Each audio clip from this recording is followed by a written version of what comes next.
Hey friends, my name's Taylor Lind and I'm the youth pastor at Salem First Christian Church, and bringing you a message today from my spare room in this kind of crazy time.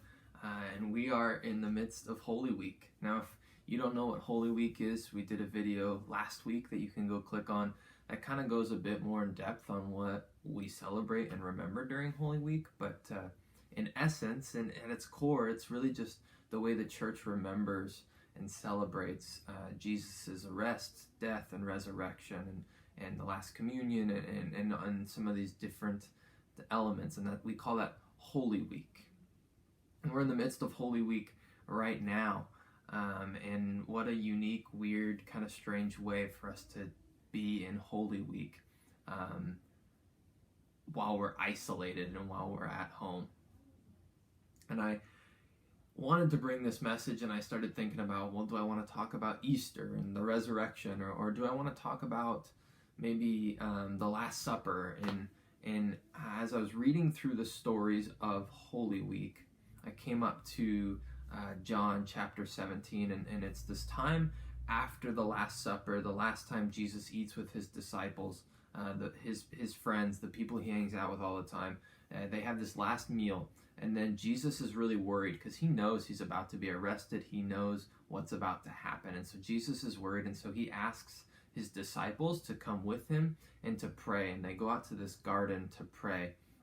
And Jesus begins by praying for himself, right? Like I said, he's nervous. He knows what's about to happen. And so he prays for himself.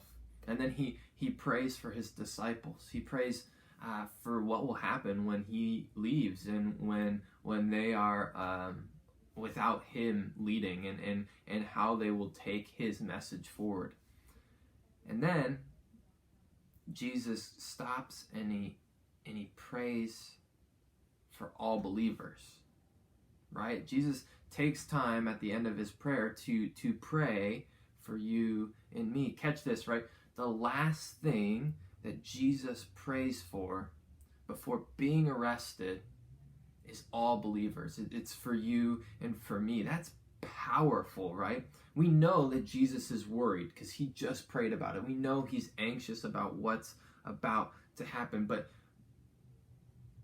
the last thing he prays for is for you and me, for all believers, right? And this is what he prays for us. He says, in chapter 17 in John, verse 20, it says, "My prayer is not for them alone," right? He's talking about the disciples. "My prayer is not for them alone. I pray also for those who will believe in me through their message, that all of them may be one, Father, just as you are one and I am in you." Right? So he calls us to unity. He calls all believers to unity. Understanding that his love and his story and his message and God's love and God's story and God's message are going to bring us together. He calls all followers into unity. That's his prayer. God, bring these people into unity. And he continues in praying in verses 25 and 26. He says, "Righteous Father, though the world does not know you, I know you, and they know that you have sent me. I have made you known to them, and I will continue to make you known in order that the love you have for me may be in them, and that I myself may be in them." See, Jesus is saying, God, I know that these people don't fully understand you, but they seem to kind of understand me, and they see me, and they have something to follow. And God, I want them to know your love, and they're going to know your love through knowing me. They're going to know your love through knowing me. See, in Jesus' final moments before being arrested, in the final moments before this crazy, terrible thing that's about to happen to him, Jesus prays that you and me and all other followers of him would understand the true love that God has for them. See, the last thing that Jesus prays for is that, God, help them know me so that they know your love for them. Help them follow my story, my lead. Help them feel my presence and so that they understand your love for them. See, there is a God who loves you.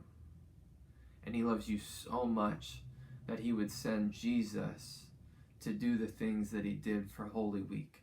And Jesus' last prayer while he is on that evening before being arrested is that his love would unify us and make us one with each other and with God. And I'm praying that for you guys as well, that you would feel God's love this week through what Jesus did. Hey, we'd love to continue this conversation with you. If you want to throw something in the comments, we'll always answer those. Check us out on Instagram, Salem FCC Youth.